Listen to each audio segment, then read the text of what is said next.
مسجد کی فضیلت، مسجد میں نماز کی فضیلت یقیناً بہت زیادہ ہے. وہ پھر ایک مستقل ٹاپک ہے، موضوع ہے، اس پہ بات کی جا سکتی ہے. اور ہر مسجد کی اپنی فضیلت. بالکل صحیح.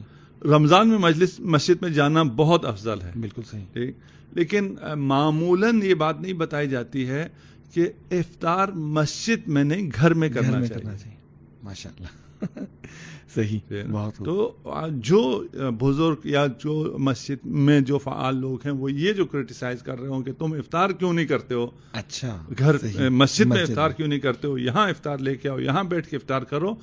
اسلام کی جو قوانین ہیں یا آداب ہیں وہ یہ ہے کہ وہ افطار گھر پہ کرے، اپنے اہل و عیال کے ساتھ کرے، اپنی فیملی کے ساتھ کرے، اور وہ جو برکت اور رحمت کے لمحات ہیں اس کو اپنے گھر میں نازل کرے. کیا کہنی، بجائے اس کے کہ اس کی فیملی الگ گھر میں پڑی ہوئی ہے، وہ الگ مسجد میں جا کے افطار کر رہا ہے.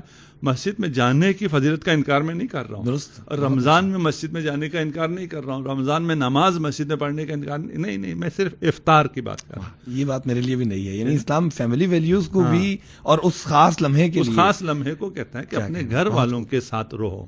بہت. افطار اپنے گھر والوں کے ساتھ کرو، بہت. اور ان برکات اور ان رحمات کو اپنے گھر میں نازل کرو. اگر آپ فیملی کے سربراہ ہیں تو آپ کا فرض بنتا ہے اس وقت برکت کو نازل کرنا. برکت کا مطلب ہم نے عرض کیا، شاید آدی ٹی وی کے دوسرے پروگرام میں عرض کیا، فیوزات الہی کو اتنا سمیٹنا جو آپ کی سمجھ میں ہی نہ آ سکے کہ کس طرح آیا، کہاں سے آیا، کدھر سے ملا.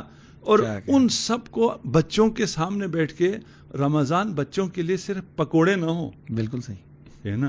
ان رحمتوں کو کون ایکسپلین کرے گا، کون بتائے گا، کون ان کی طرف متوجہ کرے گا. کھانے کے اس دعا کی قبولیت کے لمحات میں آپ نہیں ہیں. تو معاشرے کا جو ایک اہم ادارہ یعنی فیملی جو انسٹیٹیوشن ہے تربیت کا، وہ مس نہ ہو جائے کہیں وہ نہ ہو. بچوں کے. Like, comment and subscribe.